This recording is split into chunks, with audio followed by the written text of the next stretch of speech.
الحمد لله نحمده ونستعينه ونستغفره ونستهديه ونؤمن به ونتوكل عليه ونعوذ بالله من شرور أنفسنا ومن سيئات أعمالنا من يهد الله فهو المهتد ومن يضلل فلن تجد له وليا مرشدا أشهد أن لا إله إلا الله وحده لا شريك له وأشهد أن نبينا محمدا عبده ورسوله أرسله بالهدى ودين الحق ليظهره على الدين كله ولو كره المشركون اللهم صل على رسولك سيدنا محمد وعلى آل سيدنا محمد اللهم بارك على سيدنا محمد وعلى آل سيدنا ومولانا وحبيبنا ومنجينا وهادينا ومرشدنا وشفيعنا وإمامنا وقدوتنا وقرة أعيننا محمد كما صليت وباركت على خليلك إبراهيم وعلى آل خليلك إبراهيم في العالمين إنك حميد مجيد يا أيها الذين آمنوا اتقوا الله حق تقاته فلا تموتن إلا وأنتم مسلمون أعوذ بالله من الشيطان الرجيم بسم الله الرحمن الرحيم لقد كان في قصصهم عبرة لأولي الألباب ما كان حديثا يفترى ولكن تصديق الذي بين يديه وتفصيل كل شيء وهدى ورحمة لقوم يؤمنون ബഹുമാന്യരായ സഹോദരന്മാരെ സഹോദരികളെ, തഖ്വയുള്ളവരായിരിക്കണമെന്ന് എന്നെയും നിങ്ങളെയും ഉണർത്തുകയാണ് അള്ളാഹു നമ്മെ എല്ലാവരെയും ഏറ്റവും നല്ല മനുഷ്യരിൽ ഉൾപ്പെടുത്തി അനുഗ്രഹിക്കുമാറാകട്ടെ. അകമ്പൊരുളിന്റെ അടിസ്ഥാന ആശയങ്ങൾ വിശദീകരിച്ച് വരികയാണ്. അതിലൊന്നാണ് ചരിത്രത്തോടുള്ള സമീപനം വേദാടിസ്ഥാനത്തിലായിരിക്കണം എന്നുള്ളത്. എല്ലാ മതങ്ങളും ലോകത്ത് കഥകളിൽ നിന്നും അതുപോലെ പുരാണങ്ങൾ, ഇതിഹാസങ്ങൾ മുതലായ സംഗതികളിൽ നിന്നുമാണ് വളം വലിച്ചെടുക്കുന്നത്. കഥകളെ ചുറ്റിപ്പറ്റിയാണ് എല്ലാ മതങ്ങളും വളർന്ന് വികസിച്ചിട്ടുള്ളത്. ഈ കഥകൾ ചരിത്രങ്ങളാകാം, നാടോടി കഥകളാകാം, ഗോത്രകഥകളാകാം, വ്യാജ നിർമ്മിതികളാകാം, അതല്ലെങ്കിൽ മായാവി കഥകളോ പ്രേതകഥകളോ ആകാം, ഇങ്ങനെ പലതുമാകാം. ഇങ്ങനെ ഒരു കഥാപരിസരം മതങ്ങൾക്ക് ചുറ്റും നമുക്ക് കാണാൻ കഴിയും. എല്ലാ മതങ്ങൾക്കുമുണ്ട്. ഇസ്ലാമിനും ഹിന്ദു മതത്തിനും ക്രിസ്തു മതത്തിനും ലോകത്തുള്ള സകല മതങ്ങൾക്കും ഇങ്ങനെ കഥാപരിസരങ്ങളുണ്ട്. പക്ഷെ ഓരോ മതക്കാരും പറയുന്നത് ഞങ്ങളുടെ കഥയല്ല, ഞങ്ങളുടേത് ചരിത്രമാണ്, നിങ്ങളുടേത് കഥയാണ് എന്നാണ്. അങ്ങനെ മറ്റുള്ളവരുടേത് വെറും കഥയും ഞങ്ങളുടേത് ചരിത്രവും എന്നുള്ള നിലക്ക് ആളുകൾ സ്വീകരിക്കുകയും തിരസ്കരിക്കുകയും ഒക്കെ ചെയ്യും. ഇത് പലപ്പോഴും പല വിധത്തിലുള്ള വാദപ്രതിവാദങ്ങൾക്കും കാരണമാകാറുണ്ട്. ചരിത്രത്തെ നമുക്ക് രണ്ടായി കാണണം. ഒന്ന്, ഒരു പൊതു ഹിസ്റ്ററി ഉണ്ട്, ജനറൽ ഹിസ്റ്ററി ഉണ്ട്, നമ്മൾ വേൾഡ് ഹിസ്റ്ററി എന്നൊക്കെ പറയുന്ന ഒന്ന്. മതചരിത്രം അതിൽ നിന്ന് തീർത്തും ഭിന്നമാണ്. പൊതുചരിത്രവും മതചരിത്രവും സമാന്തരമായി പോകുന്ന രണ്ട് രേഖകളാണ്. ചിലപ്പോഴത് ഒന്നിച്ചും പോകും. അതുകൊണ്ട് തന്നെ ജനറൽ ഹിസ്റ്ററിയുടെ മാനദണ്ഡങ്ങൾ, പൊതുചരിത്രത്തിന്റെ മാനദണ്ഡങ്ങൾ മതചരിത്രങ്ങൾക്ക് ബാധകമല്ല. ബാധകമാക്കിയിട്ട് കാര്യമില്ല. അത് വിശ്വാസത്തിൽ അധിഷ്ഠിതമായ മറ്റൊരു സംഗതിയാണ്. പൊതുചരിത്രത്തോടുള്ള സമീപനം, പൊതുചരിത്രത്തിന്റെ ആഖ്യാന രീതി, ഇതൊക്കെ തീർത്തും വ്യത്യസ്തമാണ്. മതചരിത്രത്തിൻ്റെതും വേറൊരു തലത്തിലാണ്. ഇത് ഭൗതിക ചരിത്രത്തിന്റെ കാര്യത്തിൽ വരുമ്പോൾ തന്നെ മാർക്സിയൻ ചരിത്ര വീക്ഷണവും അതുപോലെ മറ്റ് ചരിത്ര വീക്ഷണങ്ങളും ഒക്കെ അതിന്റെ അടിസ്ഥാനങ്ങളിൽ വ്യത്യാസമുണ്ട്. ഞാൻ പറയുന്നത് മതചരിത്രം എന്ന് പറയുന്നത് പൊതുചരിത്രത്തിന്റെ ആഖ്യാന സ്വഭാവത്തിലുള്ളതല്ല. അതിന്റെ മാനദണ്ഡമോ അതിനോടുള്ള സമീപനമോ വ്യത്യസ്തമാണ്. മതചരിത്രങ്ങൾ സ്വാഭാവികമായി എപ്പോഴും വിശ്വാസത്തിൻ്റെ തലത്തിലാണ് പ്രവർത്തിക്കാറുള്ളത്. അതുകൊണ്ട് തന്നെ നിങ്ങൾ മതചരിത്രം എന്ന അർത്ഥത്തിൽ പ്രചരിപ്പിക്കപ്പെട്ടിട്ടുള്ള ഏതൊന്നിനെ സംബന്ധിച്ചും ചോദിക്കുമ്പോഴും അത് വലിയ പ്രശ്നമായി തീരും. ശ്രീരാമൻ ഉണ്ടായിരുന്നോ എന്ന് ചോദിച്ചാൽ അത് വിശ്വാസത്തെ വ്രണപ്പെടുത്തലായിത്തീരും. ശ്രീരാമൻ സീതയോട് ചെയ്തത് തെറ്റല്ലേ എന്ന് ചോദിച്ചാലും ഇതേ പ്രശ്നം ഉണ്ടാകും. ഇത് യേശുവിന്റെ കാര്യത്തിലാണെങ്കിലും മുഹമ്മദ് നബിയുടെ കാര്യത്തിലാണെങ്കിലും ഒക്കെ അങ്ങനെയാണ്. അപ്പോ ഇതൊരു ജനറൽ ഹിസ്റ്ററി സംവാദാത്മകമാണെങ്കിൽ മതചരിത്രം സംവാദാത്മകമല്ല എന്നാണ്. അത് പറയുന്നത് അങ്ങ് വിശ്വസിച്ചാൽ മതി എന്ന രീതിയിലാണ്. എന്താണോ പറയുന്നത് അതങ്ങ് വിശ്വസിച്ചാൽ മതി. അതുകൊണ്ട് തന്നെ ഏത് കെട്ടുകഥകളെയും ഏത് പ്രേതകഥകളെയും ഏത് മായാവി കഥകളെയും മതചരിത്രമാക്കാൻ വളരെ പെട്ടെന്ന് സാധിക്കും. ഇപ്പൊ CM മടവൂരിന്റെ പേരിൽ വിമാനം താഴ്ന്നു പോയപ്പോൾ അത് പിടിച്ചു നിർത്തി എന്നുള്ളത് ഇന്ന് ഒരു കഥയാണെങ്കിൽ നാളെ അത് ചരിത്രമാണ്. മറ്റന്നാൾ അത് വിശ്വാസത്തിന്റെ ഭാഗമാണ്, ചോദിച്ചവൻ കൊല്ലപ്പെടും. ഇങ്ങനെയാണ്. അപ്പോൾ ഏത് മായാവി കഥകളെയും ഏത് പ്രേതകഥകളെയും മതചരിത്രമാക്കി മാറ്റാൻ വളരെ പെട്ടെന്ന് സാധിക്കുമെന്നുള്ളതാണ് മതചരിത്രത്തിന്റെ പ്രത്യേകത. അതുകൊണ്ട് മതചരിത്രത്തിൽ വസ്തുത ഏത് കള്ളമേത് എന്ന് വേർതിരിക്കൽ വളരെ പ്രയാസകരമായ സംഗതിയാണ്. ഇവിടെയാണ് മതചരിത്രം വസ്തുനിഷ്ഠമാകണം എന്ന് അകമ്പൊരുൾ പറയുന്നത്. മതചരിത്രം വസ്തുനിഷ്ഠമാകണം. എല്ലാ കെട്ടുകഥകളും വിശ്വസിക്കലല്ല ഒരു മതവിശ്വാസിയുടെ അല്ലെങ്കിൽ ഒരു മതാനുയായിയുടെ ബാധ്യത. കെട്ടുകഥകളെ കെട്ടുകഥകളെന്നും വ്യാജനിർമ്മിതികളെ വ്യാജനിർമ്മിതികളെന്നും പ്രേതകഥകളെയും മായാവി കഥകളെയും മായാവി കഥകളെന്നും വേർതിരിച്ച് വസ്തുതകളെ വസ്തുതകളാക്കി മനസ്സിലാക്കാൻ സാധിക്കണം. സംശയമുള്ളവ സംശയം ഉള്ളതാണ് എന്ന് പറയാൻ സാധിക്കണം. അതാണ് ഒരു മതാനുയായിയുടെ ആർജവം എന്ന് പറയുന്നത്. അത് വൈജ്ഞാനികമായ ആർജവമാണ്. ഈ ആർജവം ഉണ്ടായിരിക്കണം. അതുകൊണ്ട് അപ്പോൾ എങ്ങനെയാണ് മനസ്സിലാക്കുക?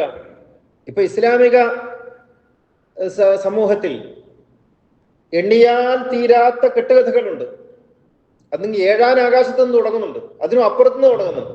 അങ്ങനെ 7ാം ആകാശത്തിന്റെ അപ്പുറത്തുനിന്ന് തുടങ്ങി അങ്ങ് പാതാളം വരെ എത്തുന്ന കഥകളുടെ ഒരു ഹിമാലയമാണ് ഇസ്ലാമിക പരിസരത്തുള്ളത്. അത് നമുക്ക് എണ്ണിയാൽ തീരില്ല, എഴുതിയാൽ തീരില്ല. അത്രമാത്രം കഥകളുടെ കൂമ്പാരമാണ്. അത് പ്രവാചകനുമായി ബന്ധപ്പെട്ടുണ്ട്, പൂർവ്വ പ്രവാചകന്മാരുമായി ബന്ധപ്പെട്ടുണ്ട്. എവിടെ മുതൽ ആദം നബിയുടെ സൃഷ്ടിപ്പ് എന്ന് പറയുന്ന ഒരു കഥ മുതൽ അവിടെ തുടങ്ങുന്നുണ്ട്.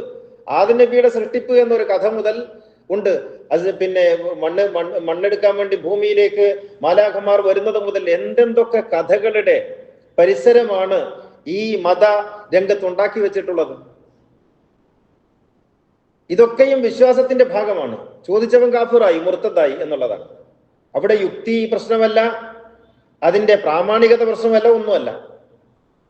ഇവിടെയാണ് അകമ്പൊരുൾ പറയുന്നത് എല്ലാ ചരിത്രങ്ങളും വേദ അടിസ്ഥാനത്തിലുള്ളതായിരിക്കണം, വേദാടിസ്ഥാനത്തിലുള്ളതായിരിക്കണം. വേദത്തിലുള്ളതായിരിക്കണം എന്നല്ല പറയുന്നത്, വേദാടിസ്ഥാനത്തിലുള്ളതായിരിക്കണം. അപ്പോൾ ചരിത്രം എന്നത് ആരെങ്കിലും പറയുമ്പോഴേക്ക്, ഏതെങ്കിലും മുല്ല വന്ന് ഏതെങ്കിലും മൗലവി വന്ന് ഏതെങ്കിലും ഉസ്താദ് വന്ന് പ്രസംഗിച്ച് പോകുമ്പോഴേക്ക് അത് ചരിത്രമാണ് എന്നങ്ങ് വിചാരിക്കരുത്. ഏതെങ്കിലും ഒരു കവി തന്റെ കവിതയിൽ എഴുതി വെച്ചത് കൊണ്ട് അത് ചരിത്രമാണെന്ന് വിചാരിക്കരുത്. ആരെങ്കിലും എന്തെങ്കിലും പറയുമ്പോഴേക്കും അത് ഇസ്ലാമിന്റെ അടിസ്ഥാനമാണെന്ന് വിചാരിക്കരുത്. മറിച്ച് ആരെന്ത് പറഞ്ഞാലും ആരെക്കുറിച്ച് പറഞ്ഞാലും ആ പറയുന്നതിന്റെ അടിസ്ഥാനം എവിടെയാണ് എന്ന് ചോദിക്കണം. അത് മൂല്യങ്ങൾക്ക് ചേരുന്നതാണോ, വേദമൂല്യങ്ങൾക്ക് ചേരുന്നതാണോ അല്ലയോ എന്ന് ചോദിക്കണം. ആ അടിസ്ഥാനത്തിലാണ് സ്വീകരിക്കപ്പെടേണ്ടത്. മനുഷ്യരോട് പറയാൻ പറ്റുന്ന സംഭവങ്ങളാണ് ചരിത്രങ്ങളായി വരേണ്ടത്. മനുഷ്യർക്ക് ഉൾക്കൊള്ളാൻ കഴിയാവുന്നവയാണ് ചരിത്രങ്ങളായി വരേണ്ടത്. അത്ഭുത കഥകൾ എങ്ങനെയാണ് ചരിത്രമാവുക? അത്ഭുത കഥകൾ ചരിത്രമാകാൻ പാടില്ലല്ലോ. ചരിത്രം എന്ന് പറയുന്നത് സ്വാഭാവികമായി ഈ പ്രപഞ്ചത്തിൽ സംഭവിക്കുന്ന കാര്യങ്ങളായിരിക്കണം, അല്ലെങ്കിൽ മനുഷ്യന്റെ ശ്രമഫലമായി ഉണ്ടാകുന്ന കാര്യമായിരിക്കണം. അത് ഗുണമോ ദോഷമോ തെറ്റോ ശരിയോ അത് മറ്റൊരു കാര്യം. അതിനാണല്ലോ ചരിത്രം എന്ന് പറയുന്നത്. ഈ ചരിത്രത്തിന്റെ നിർമ്മിതി തീർന്നിട്ടില്ല കേട്ടോ. ഇത് നിരന്തരം തുടർന്നുകൊണ്ടിരിക്കുന്ന പ്രക്രിയയാണ്. ആദം എന്ന് പറയുന്ന ആദ്യ മനുഷ്യനെന്ന് ഈ കഥകൾ പ്രചരിപ്പിച്ചിട്ടുള്ള ആദം ആദ്യത്തെ മനുഷ്യനല്ല കേട്ടോ. ആദം ആദ്യത്തെ മനുഷ്യനല്ല. ആദം മനുഷ്യ സമൂഹത്തിന്റെ തുടർച്ചയിൽ വന്ന ഒരു ബിന്ദുവാണ്. ആദം എന്ന് പറയുന്നത് നിരന്തരമായി മനുഷ്യ പരിണാമത്തിന്റെ ഒരു ഘട്ടത്തിൽ കാട്ടുജീവിയായ വെറും മാംസമായിരുന്ന ഒരു ഘട്ടത്തിൽ നിന്ന് മനുഷ്യൻ ജ്ഞാന മേഖലയിലേക്ക് പ്രവേശിക്കുന്ന ഘട്ടത്തിലുള്ള ഒരു ഒരു ഒരു ഒരു ട്വിസ്റ്റ് നടക്കുന്ന ഒരു ബിന്ദുവാണ് ആദം എന്ന അടയാളം. അവിടെ നിന്നാണ് ആദം അടയാളപ്പെടുത്തപ്പെടുന്നത്. അല്ലാതെ ആദം ആദ്യത്തെ മനുഷ്യനല്ല, ആദ്യത്തെ മനുഷ്യനാവുകയുമില്ല. ഖുർആനിൽ അങ്ങനെ ഇല്ലതാനും. ഖുർആനിൽ ആദം ആദ്യത്തെ മനുഷ്യനാണെന്നില്ല. അത് മുല്ലമാരുടെ കെട്ടുകഥയാണ്. അത് മറ്റൊരു വിഷയം. ചരിത്രത്തെ സമീപിക്കുമ്പോൾ നാം എവിടെ തുടങ്ങണം എന്നുള്ളത് വലിയ വിഷയമാണ്. അപ്പോ അവിടെ നിന്ന് ഇങ്ങോട്ട് വരുന്ന കഥകളുണ്ടല്ലോ, ഈ കഥകളിലൊക്കെ എവിടെയാണ് യഥാർത്ഥത്തിൽ നാം എങ്ങനെയാണ് ചരിത്രത്തെ സ്വീകരിക്കേണ്ടത് എന്നുള്ളതാണ്. എങ്ങനെയാണ് ചരിത്രത്തെ സ്വീകരിക്കേണ്ടത്? ഈ കഥകളൊക്കെ ഇങ്ങനെ ഒന്നിച്ചൊന്നിച്ചിങ്ങനെ ഒരു കുത്തൊഴുക്ക് പോലെ വന്നുകൊണ്ടിരിക്കുമ്പോൾ നമ്മൾ കഥകളാണ് ആദ്യം പഠിക്കുന്നത്. നിങ്ങൾ മദ്രസയിൽ പോയി, മദ്രസയിൽ ഉസ്താദ് നിങ്ങളെ പഠിപ്പിക്കുന്നത് മേറാജിന് പോയി കിട്ടിയ 50 വക്ത് നിസ്കാരത്തിന്റെ കഥയാണ്. പ്രവാചകന്റെ നെഞ്ച് പിളർന്ന കഥയാണ്. സാബാ തടാകം വറ്റിപ്പോയതും അതുപോലെ ബിംബങ്ങൾ തലകുത്തി വീണതുമായ കഥയാണ്. നിങ്ങൾ അടിസ്ഥാനങ്ങൾ എന്ന നിലക്ക് പഠിക്കുന്നത് അതാണ്. അതുകൊണ്ട് കഥയാണ് മതം. ഈ കഥകൾ ചരിത്രമാണെന്നാണ് പഠിപ്പിക്കപ്പെടുന്നത്.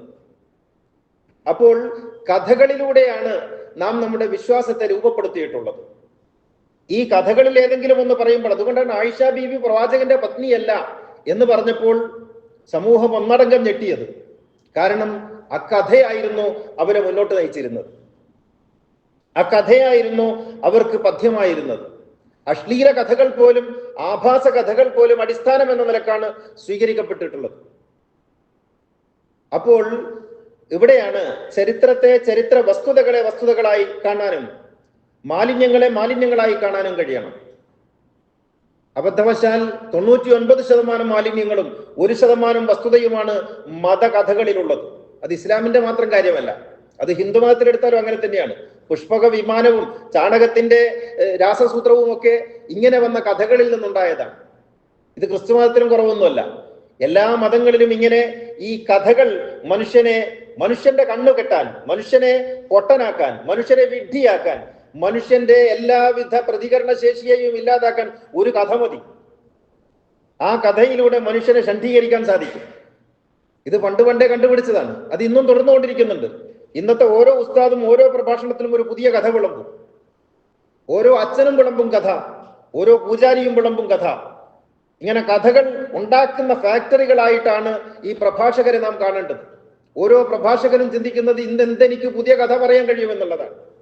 അങ്ങനെ പുതിയ കഥകൾ ഉണ്ടാക്കി മനുഷ്യരുടെ കണ്ണുകെട്ടാൻ മായാജാലക്കാരെ പോലെ, ഇന്ദ്രജാലക്കാരെ പോലെ പ്രഭാഷകർ മത്സരിച്ചു കൊണ്ടിരിക്കുകയാണ്. എല്ലാ മതങ്ങളും കഥാനിർമ്മാണത്തിൽ ഇന്ന് മത്സരിക്കുന്നുണ്ട് എന്ന് നമുക്ക് കാണാൻ കഴിയും. ശ്രീനാരായണ ഗുരു തൊട്ടപ്പോൾ പാണ്ടുമാറി എന്ന ഒരു അത്ഭുത കഥയുമായിട്ടാണ് ശ്രീനാരായണീയ പ്രസംഗകൻ വരുന്നത്. ഇങ്ങനെയാണ്. ഇങ്ങനെ കഥകളുടെ ഒരു മഹാപ്രളയം സൃഷ്ടിച്ച് അതിൽ മനുഷ്യനെ മുക്കിയെടുക്കുന്ന ഒരു പ്രക്രിയയായി മതപ്രചാരണം മാറിയിട്ടുണ്ട് എന്നർത്ഥം. യഥാർത്ഥത്തിൽ ഖുർആൻ ചരിത്രത്തെ കുറിച്ച് എന്ത് പറയുന്നു? ഖുർആന് വളരെ കൃത്യമായ ഒരു വീക്ഷണമുണ്ട്. ഖുർആൻ പറയുന്നത്, ചരിത്രം പറയുന്നിടത്ത് ഇന്ന ഹാദാ ലഹുവൽ ഖസസുൽ ഹഖ്, ഇത് സത്യമായ ചരിത്രമാണെന്നാണ്. സത്യമായ ചരിത്രം, ഒരു ചരിത്രം പറഞ്ഞിട്ടാണ്. സത്യമായ ചരിത്രം എന്ന് ഖുർആൻ പറയുമ്പോൾ സത്യമല്ലാത്ത ചരിത്രം അപ്പുറത്തുണ്ടെന്ന് ഉറപ്പല്ലേ? ഇന്ന ഹാദാ ലഹുവൽ ഖസസുൽ ഹഖ് എന്ന് പറയുന്നിടത്ത് ഹക്കല്ലാത്ത ഒരു ചരിത്ര നിർമ്മിതി ഇവിടെ ഉണ്ടെന്ന് അത് നമുക്ക് ഇന്ത്യക്കാർക്ക് വളരെ പെട്ടെന്ന് മനസ്സിലാകും. ഹക്കായ ചരിത്രവും ഹക്കല്ലാത്ത ചരിത്രവും എങ്ങനെയാണ് നിർമ്മിതമാകുന്നത് എന്ന്, എങ്ങനെയാണ് അത് ഒന്നായി കൂട്ടിയോജിപ്പിക്കപ്പെടുന്നത് എന്ന്, എങ്ങനെയാണ് അത് സമൂഹത്തിലേക്ക് പകരുന്നത് എന്ന് ഇക്കാലഘട്ടത്തിൽ നമുക്ക് മനസ്സിലാകും. എങ്ങനെയാണ് ഗാന്ധിജിയേക്കാൾ ഗോഡ്സെ വളരുന്നത് എന്ന്, എങ്ങനെയാണ് നെഹ്റുവിനേക്കാൾ വാജ്പേയി വലിയവനായിത്തീരുന്നത് എന്ന് നമുക്ക് മനസ്സിലാക്കാൻ വളരെ പെട്ടെന്ന് സാധിക്കും. ഇത് നമ്മുടെ കാലത്ത് നാം ജീവിക്കുന്ന കാലത്ത് നടക്കുന്നതാണ്. ഇത് മതങ്ങളിൽ ആയിരക്കണക്കിന് വർഷങ്ങളെ കൊണ്ട് ഉണ്ടായി തീർന്നിട്ടുള്ളത് എത്ര വലുതായിരിക്കും. അപ്പൊ ഇന്ന ഹാദാ ലഹുവൽ ഖസസുൽ ഹഖ് എന്ന് പറയുന്നു. മറ്റൊരിടത്ത് ഖുർആൻ പറയുന്നുണ്ട്, വറുസുലൻ ഖദ് ഖസസ്നാഹും അലൈക മിൻ ഖബ്ലു വറുസുലൻ ലം നഖ്സുസുഹും അലൈക. നിനക്ക് പറഞ്ഞു തന്ന ചില ചരിത്രങ്ങളുണ്ട്, നിനക്ക് പറഞ്ഞു തരാത്ത ചരിത്രങ്ങളുമുണ്ട്. അങ്ങനെയാണ്. അപ്പോൾ ചരിത്രം എന്നത് എല്ലാം ആഖ്യാനം ചെയ്യപ്പെട്ടതാകണമെന്നില്ലെന്നും ആഖ്യാനം ചെയ്യപ്പെടാത്ത മറഞ്ഞു കിടക്കുന്ന ചരിത്രങ്ങൾ ഉണ്ടെന്നും ഖുർആൻ പറയുന്നുണ്ട്. ചരിത്രം എന്തിനാണ് പഠിക്കുന്നത്? ചരിത്രം പഠിക്കുന്നത് കുറെ പേരുകൾ ഓർമ്മിക്കാൻ. 1947 ഓഗസ്റ്റ് 15 ഇന്ത്യക്ക് സ്വാതന്ത്ര്യം കിട്ടി എന്ന 1947 എന്ന് പറയുന്ന ഒരു നമ്പർ പഠിക്കാൻ വേണ്ടിയാണോ? അതല്ല, ചരിത്ര പഠനത്തിൽ മറ്റു വല്ലതുണ്ടോ? ഫഖസുസിൽ ഖസസ ലഅല്ലഹും യതഫക്കറൂൻ, അവരുടെ ബുദ്ധി ഉണരുന്നതിന് വേണ്ടി എന്നാണ് ഖുർആൻ പറയുന്നത്. ബുദ്ധി ഉണരുന്നതിന് വേണ്ടി, ചിന്തിക്കുന്നതിന് വേണ്ടി, മനുഷ്യനായി തീരുന്നതിന് വേണ്ടിയാണ് ചരിത്രം പഠിക്കേണ്ടത് എന്ന് ഖുർആൻ പറയുന്നതായിട്ട് നമുക്ക് കാണാൻ കഴിയും. ചിന്തയും പഠനവും ഗവേഷണവും മനനവും അതിൽ നിന്ന് ഉരുത്തിരിഞ്ഞുണ്ടാകുന്ന ആശയങ്ങളും. നിങ്ങൾ ചരിത്രം പഠിക്കുമ്പോൾ നിങ്ങളൊരു പുതിയ ആശയത്തെ രൂപപ്പെടുത്തുന്നതിന് വേണ്ടിയുള്ള മെറ്റീരിയലാണ് നിങ്ങൾ ശേഖരിക്കുന്നത് എന്നാണ്. അങ്ങനെ പുതിയ ആശയങ്ങൾ രൂപപ്പെടുകയാണ് ചരിത്ര പഠനത്തിലൂടെ. നഹ്നു നഖുസ്സു അലൈക അഹ്സനൽ ഖസസി ബിമാ ഔഹൈനാ ഇലൈക ഹാദൽ ഖുർആൻ വഇൻ കുൻത മിൻ ഖബ്ലിഹി ലമിനൽ ഗാഫിലിൻ. ഇതാണ് ചരിത്രത്തിന്റെ അടിസ്ഥാനം, മതചരിത്രങ്ങളുടെ അടിസ്ഥാനം. ഞാൻ ജനറൽ ഹിസ്റ്ററി തൊടുന്നില്ല കേട്ടോ. ജനറൽ ഹിസ്റ്ററിയുമായിട്ട് ഞാൻ ഈ പറയുന്നതിന് യാതൊരു ബന്ധവും ഇല്ല. ഞാൻ പറയുന്നത് മതചരിത്രങ്ങളെ കുറിച്ചാണ്. മതചരിത്രങ്ങളുടെ ആശയം വഹിയായിരിക്കണം, അടിസ്ഥാനം വഹിയായിരിക്കണം എന്ന് ഖുർആൻ പറയുന്നുണ്ട്. മതചരിത്രങ്ങളുടെ അടിസ്ഥാനം ഏതെങ്കിലും ഒരു മൗലവി മൈക്ക് കെട്ടി പ്രസംഗിക്കുന്ന കറാമത്ത് കഥകളല്ല, ഏതെങ്കിലും ഒരു മുസ്ലിയാർ പ്രസംഗിക്കുന്ന മുഅ്ജിസത്ത് കഥകളുമല്ല, ആരെങ്കിലും എവിടെയെങ്കിലും എഴുതി വെച്ച കെട്ടുകഥകളുമല്ല, ഏതെങ്കിലും ബുഖാരി എഴുതി വെച്ച മായാവി കഥകളുമല്ല, മറിച്ച് അത് വഹിയായിരിക്കണം എന്ന് ഖുർആൻ പറയുന്നുണ്ട്. നഹ്നു നഖുസ്സു അലൈക അഹ്സനൽ ഖസസി ബിമാ ഔഹൈനാ ഇലൈക, നാം നിനക്ക് നൽകുന്ന വഹിയിന്റെ, ബോധനത്തിന്റെ, വെളിപാടിന്റെ അടിസ്ഥാനത്തിലുള്ള ചരിത്ര കഥനമാണിത് എന്ന് ഖുർആൻ പറയുന്നുണ്ട്. ചരിത്ര കഥനത്തിന്റെ അടിസ്ഥാനം, മതചരിത്രങ്ങളുടെ അടിസ്ഥാനം വഹിയായിരിക്കണം എന്നർത്ഥം. അത് തന്നെ പാഠങ്ങളാണ്. ലഖദ് കാന ഫീ ഖസസിഹിം ഇബ്റത്തുൻ ലിഉലിൽ അൽബാബ്. ചരിത്രം ബുദ്ധിയുള്ളവർക്ക് പാഠമാണ്, ബുദ്ധിയുള്ളവർക്ക് പാഠമാണ്. അതുകൊണ്ടാണ് ചരിത്രത്തിന്റെ വിശദാംശങ്ങളല്ല, ചരിത്രത്തിന്റെ കാമ്പാണ്, അതിന്റെ പാഠമാണ് പ്രധാനം എന്ന് ഖുർആൻ ആവർത്തിച്ച് പറയുന്നത്. മാ കാന ഹദീസൻ യുഫ്തറ വലാകിൻ തസ്ദീഖൽ ലദീ ബൈന യദൈഹി വതഫ്സീല കുല്ലി ഷൈഇൻ വഹുദൻ വറഹ്മത്തൻ ലിഖൗമി യുഅ്മിനൂൻ. ചരിത്രം എന്ന് പറയുന്നത് വഴികാട്ടിയാണ് എന്ന് ഖുർആൻ പറയുന്നു. വഴികാട്ടിയാണ്, നിങ്ങൾക്ക് മുന്നോട്ട് നടക്കാനുള്ള മാർഗദർശനമാണത്. ചരിത്രം എന്ന് പറയുന്നത് മനുഷ്യർക്ക് അവരുടെ ജീവിതത്തെ, അവരുടെ മുമ്പോട്ടുള്ള പ്രയാണത്തെ ത്വരിതപ്പെടുത്താനുള്ള ഒരു അനുഗ്രഹമായിട്ട് ഖുർആൻ പറയുന്നുണ്ട്. ഇങ്ങനെയാണ് ചരിത്രത്തെ കാണേണ്ടത് എന്നർത്ഥം. ഇതിലൊക്കെ പാഠങ്ങൾ, ഇന്ന ഫീ ദാലിക ലഇബ്റത്തൻ ലിഉലിൽ അബ്സാർ, ഉൾക്കാഴ്ചയുള്ളവർക്ക് പാഠമാണ് ചരിത്രം എന്ന് ഖുർആൻ പറയുന്നുണ്ട്. നത്ലു അലൈക മിൻ നബഇ മൂസ വ ഫിർഔന ബിൽ ഹഖ് ലിഖൗമി യുഅ്മിനൂൻ. മൂസായുടെയും ഫറോവയുടെയും ചരിത്രം സത്യസന്ധമായി നാം നിനക്ക് വിവരിച്ചു തരാം ഖുർആൻ പറയുന്നതാണ്. ഇവിടെയൊക്കെ ഹക്ക് വരുന്നുണ്ട്. അപ്പൊ ചരിത്രം ഹക്കുമായി ചേർക്കണം. ഹക്ക് എന്ന് പറയുന്നത് അല്ലാഹുവാണ്, അത്യന്തികമായ സത്യം അല്ലാഹുവാണ്, പരമ്പൊരുളാണ്, ഈശ്വരനാണ്, ഈ പ്രപഞ്ചത്തിന്റെ സൃഷ്ടാവാണ്. ആ സൃഷ്ടാവുമായി ചേർന്നു പോകുന്ന ചരിത്ര വസ്തുതകൾക്കാണ് മതചരിത്രങ്ങളായി രൂപപ്പെടാനുള്ള അർഹതയുണ്ടായിത്തീരുന്നത് എന്നർത്ഥം. ഇവിടെ ഖുർആൻ പറയുന്ന ചരിത്രത്തോടുള്ള സമീപനത്തിൽ ഖുർആൻ പറയുന്ന വളരെ പ്രധാനപ്പെട്ട ഒരു സംഗതി, നിങ്ങൾ ചരിത്രം പറയുമ്പോൾ അല്ലെങ്കിൽ ചരിത്രം വായിക്കുമ്പോൾ, ചരിത്രം കേൾക്കുമ്പോൾ ആദ്യം തന്നെ രൂപപ്പെട്ട ധാരണകളിൽ നിന്നോ അല്ലെങ്കിൽ അതിൽ പരാമർശിക്കപ്പെട്ട വ്യക്തികൾക്ക് നിങ്ങൾ നൽകിയിട്ടുള്ള സ്ഥാനങ്ങളിൽ നിന്നോ ആയിരിക്കരുത് ചരിത്രം കേൾക്കുന്നത്. ഉദാഹരണത്തിന് മുആവിയയെ കുറിച്ച് ഒരു ചരിത്രം കേൾക്കുന്നു, പക്ഷെ മുആവിയയെ കുറിച്ച് നിങ്ങളൊരു ധാരണയിലെത്തിയിട്ടുണ്ട്, അദ്ദേഹം സഹാബിയാണ്. സഹാബിയെ കുറിച്ചൊരു ധാരണയിൽ ആദ്യം അതിനു മുമ്പേ എത്തിയിട്ടുണ്ട്, മുഹമ്മദ് നബിയെ വിശ്വാസിയായി കണ്ടവരൊക്കെ സഹാബിയാണ്. ഇങ്ങനെ ധാരണകളുടെ ഒരു ചങ്ങലയാണല്ലോ നമ്മുടെ വിശ്വാസം എന്ന് പറയുന്നത്. മുഹമ്മദ് നബിയെ വിശ്വാസിയായി കണ്ടവരൊക്കെ സഹാബിയാണ് എന്ന് വെച്ചു എന്നൊരു ധാരണ ആദ്യം രൂപപ്പെടുത്തിയെടുത്തു. എന്നിട്ട് മുആവിയ വിശ്വാസിയായിട്ട് മുഹമ്മദ് നബിയെ കണ്ടു എന്ന മറ്റൊരു സംഗതി ഇപ്പുറത്ത് നിർമ്മിച്ചു വെച്ചു. അപ്പൊ മുആവിയ സഹാബിയായി. സഹാബികൾക്ക് തെറ്റുപറ്റില്ല എന്ന് പിന്നെ മറ്റൊരു ധാരണ ഉണ്ടാക്കി വെച്ചു. സഹാബികളെല്ലാം നക്ഷത്ര തുല്യരാണ് എന്ന വേറൊരു ധാരണ ഉണ്ടാക്കി വെച്ചു. സഹാബികളെ കുറ്റം പറയരുത് എന്ന മറ്റൊരു നിയമം ഉണ്ടാക്കി വെച്ചു. ഈ ധാരണകളെയും നിയമങ്ങളെയും ഒക്കെ വെച്ചുകൊണ്ട് മുആവിയയെ കുറിച്ച് പറയുമ്പോൾ മുആവിയ ചെയ്ത ഏത് തെമ്മാടിത്തവും ശരിയാണ്. മുആവിയക്കുണ്ടായ വർഗീയത, മുആവിയക്കുണ്ടായ വംശീയത, മുആവിയ നടത്തിയ അഴിമതി, മുആവിയ നടത്തിയ അട്ടിമറി, മുആവിയയുടെ ഗോത്രാചാരങ്ങൾ, അദ്ദേഹം നടത്തിയ കൊലപാതകങ്ങൾ, അദ്ദേഹം നടത്തിയ യുദ്ധങ്ങൾ, അദ്ദേഹത്തിന്റെ ഗൂഢാലോചനകൾ, ഇങ്ങനെ തുടങ്ങി അഴിമതി, ധൂർത്ത്, കലാപം, വംശീയത, ഇങ്ങനെ എന്തൊക്കെ മുആവിയ നടത്തിയിട്ടുണ്ടോ ആ നടത്തിയത് മുഴുവനും അയാൾ സഹാബിയാണെന്നും സഹാബിയെ കുറ്റം പറയരുതെന്നും സഹാബികൾ നക്ഷത്ര തുല്യരാണെന്നുമുള്ള മുൻധാരണയിൽ ഇല്ലാതായിപ്പോയി. ഇങ്ങനെയാണ് ചരിത്രത്തെ സമീപിക്കുന്നത്. അതുകൊണ്ട് തന്നെ ചരിത്രം ഒരിക്കലും സത്യസന്ധമായി പഠിക്കാൻ ഒരു പരമ്പരാഗതമായി ഈ അർത്ഥത്തിൽ വിശ്വസിക്കുന്ന ഒരു മുസ്ലിമിന് സാധ്യമല്ല.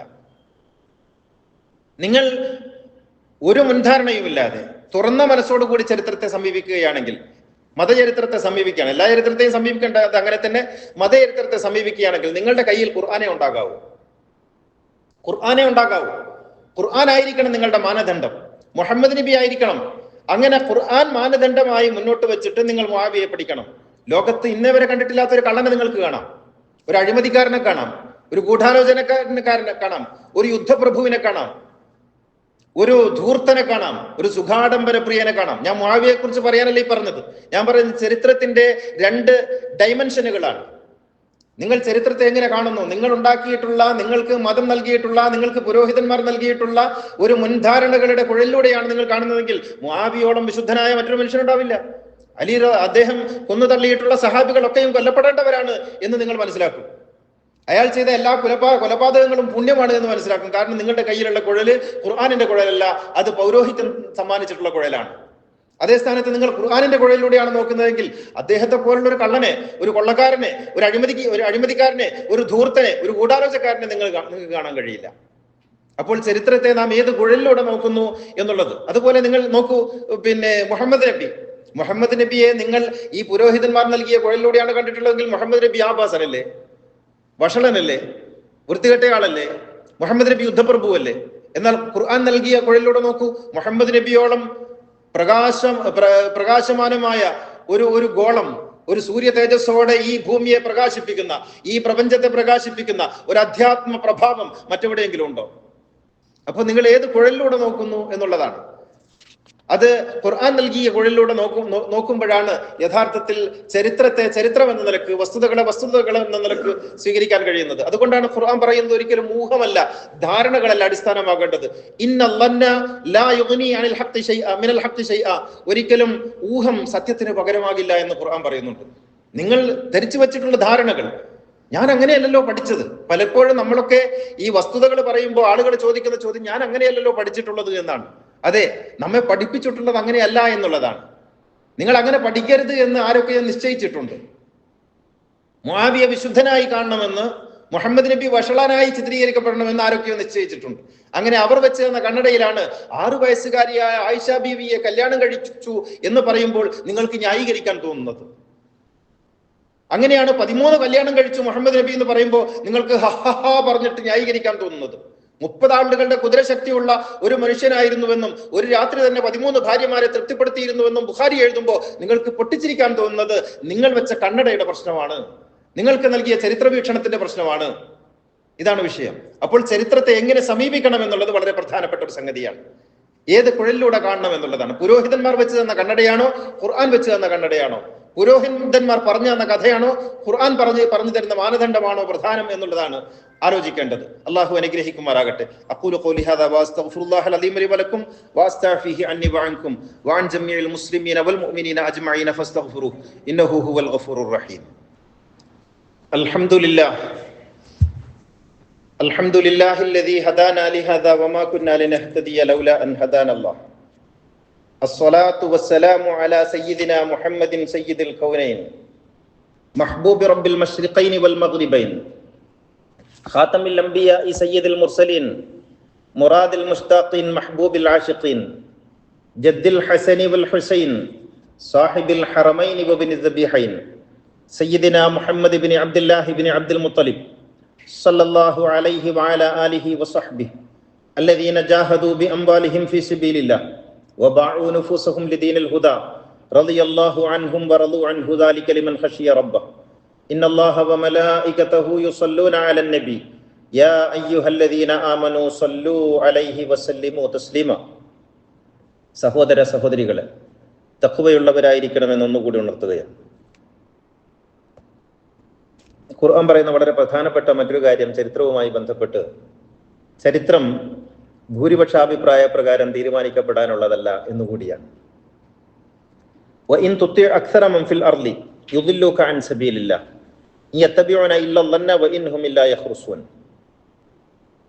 നീ ഭൂമിയിലുള്ള മനുഷ്യരിൽ ഭൂരിപക്ഷത്തെയാണ് പിന്തുടരുന്നതെങ്കിൽ തീർച്ചയായും വഴിപിഴക്കും. കാരണം അവരൊക്കെയും പിന്തുടരുന്നത് ഭാവനകളെയാണ്, ധാരണകളെയാണ് എന്ന് ഖുർആൻ പറയുന്നുണ്ട്. ധാരണകളെ പിന്തുടരുന്നവരാണ് കൂടുതലും. അത് ലോകത്ത് നമുക്ക് നോക്കിയാൽ മനസ്സിലാവും. വസ്തുതകളെ പിന്തുടരുന്ന, യാഥാർത്ഥ്യമായി ഗ്രഹിക്കണമെന്ന് ആഗ്രഹിക്കുന്ന ആളുകൾ നന്നെ കുറവാണ്. അതുകൊണ്ടാണ് ഭൂമിയിൽ ഭൂരിപക്ഷത്തെയാണ് നീ പിന്തുടരാൻ ആഗ്രഹിക്കുന്നതെങ്കിൽ യുദ്ധില്ലോക്ക്, അവർ നിന്നെ വഴിപഴപ്പിക്കും. കാരണം ഈ യത്തബിഊന അവർ പിന്തുടരുന്നത് അവരുടെ ഭാവനകളെയാണ്, അവരുടെ ധാരണകളെയാണ്. അവർ ചെറുതിൽ മദ്രസയിൽ നിന്ന് പഠിച്ച, അവർ സൺഡേ ക്ലാസ്സിൽ നിന്ന് പഠിച്ച, അവർ മറ്റ് പല തലങ്ങളിൽ നിന്ന് പഠിച്ച, അവർ പ്രഭാഷണങ്ങളിൽ നിന്ന് കേട്ട, അവരുടെ ചുറ്റുപാടുകൾ അവർക്ക് സമ്മാനിച്ച ധാരണകളെയാണ് അവർ പിന്തുടരുന്നത്. ബോധപൂർവം പഠിക്കാനോ മനസ്സിലാക്കാനോ ശ്രമിക്കുന്നില്ല. അതുകൊണ്ടാണ് മനുഷ്യരിൽ അധികം ആളുകളും ധാരണകളെ പിന്തുടരുന്നവരാണ്. ഒരിക്കലും ധാരണകൾ സത്യത്തിന് പകരമാവില്ല. അല്ലാഹു എല്ലാം അറിയുന്നവനാണ്. ഇത് സൂറ യൂനുസിൽ പറയുന്നു. അപ്പോ മനുഷ്യരിൽ കൂടുതൽ ആളുകളും ഈ ധാരണകളെ പിൻപറ്റി അങ്ങനെ പോകുന്നവരാണ്. അതിനാൽ ഏതെങ്കിലും ഈ പ്രചരിച്ചിട്ടുള്ള കഥകളിൽ, എന്തൊക്കെ കഥകളാണ് ഓരോ മതങ്ങളെ സംബന്ധിച്ചും പ്രചരിച്ചിട്ടുള്ളത്, ആ പ്രചരിച്ച കഥകളിൽ ഏതെങ്കിലും ഒന്ന് അങ്ങനെയാണോന്ന് ചോദിച്ചാൽ മതി, നിങ്ങൾ അപ്പോഴേക്കും വികാരം വ്രണപ്പെടുത്തിയ ആളായിത്തീരും. ഒരു മതത്തിൽ പറയുന്ന കഥ മറ്റൊരു മതത്തിൽ പറയുമ്പോൾ അത് ചരിത്രമായി തീരും. ഹനുമാൻ മലയുമായി പറന്നു എന്ന് പറയുന്നത് കഥയാണ് എന്ന് ചിലർ പറയും ചരിത്രമാണെന്ന്. ഇപ്പുറത്ത് സിംഹാസനവുമായിട്ട് ഒരു ജിന്ന് പറന്നു എന്ന് പറയുമ്പോൾ അത് ചരിത്രമാവുകയും അത് കഥയല്ലാതായി തീരുകയും ചെയ്യും. ഇങ്ങനെ പല പല തലത്തിൽ. അപ്പോ നമുക്ക് കഥ എന്താണ്, ചരിത്രം ഏതാണ് എന്നറിയാൻ കഴിയാത്ത അവസ്ഥ ഉണ്ടാകും. അപ്പോൾ ചരിത്രത്തെ മനസ്സിലാക്കേണ്ടത് ധാരണകളിൽ നിന്നല്ല, ഭൂരിപക്ഷത്തെ മാനിച്ചുകൊണ്ടുമല്ല, മറിച്ച് അത് വസ്തുതകളായി. ഒരാൾ മാത്രമേ ഒരു വസ്തുത പറയുന്നുള്ളൂ. 99 ആളുകളും പറയുന്നത് വസ്തുതാവിരുദ്ധമാണെങ്കിൽ ആ ഒരാൾ പറയുന്ന വസ്തുതയെ അംഗീകരിക്കാനുള്ള മനസ്സാണ് ആർജവം എന്ന് പറയുന്നത്. അതിനാണ് സത്യസന്ധത എന്ന് പറയുന്നത്. അങ്ങനെ സത്യസന്ധരായിരിക്കാൻ നമുക്ക് കഴിയണം. അല്ലാഹു അനുഗ്രഹിക്കുമാറാകട്ടെ. അല്ലാഹുമ്മ ഗ്ഫിർ ലിൽ മുഅ്മിനീന വൽ മുഅ്മിനാത്ത് വൽ മുസ്ലിമീന വൽ മുസ്ലിമാത്ത് അൽ അഹ്യാഇ മിൻഹും വൽ അംവാത്ത് ഇന്നക മുജീബുദ് ദഅവാതി വഖാദിൽ ഹാജാത്ത് طيب ثراهم وجعل الجنة مأواهم ربنا آتنا في الدنيا حسنة وفي الآخرة حسنة وقنا عذاب النار ربنا اغفر لنا ولإخواننا الذين سبقونا بالإيمان ولا تجعل في قلوبنا غلا للذين آمنوا ربنا إنك رؤوف رحيم وآخر الدعاء الحمد لله.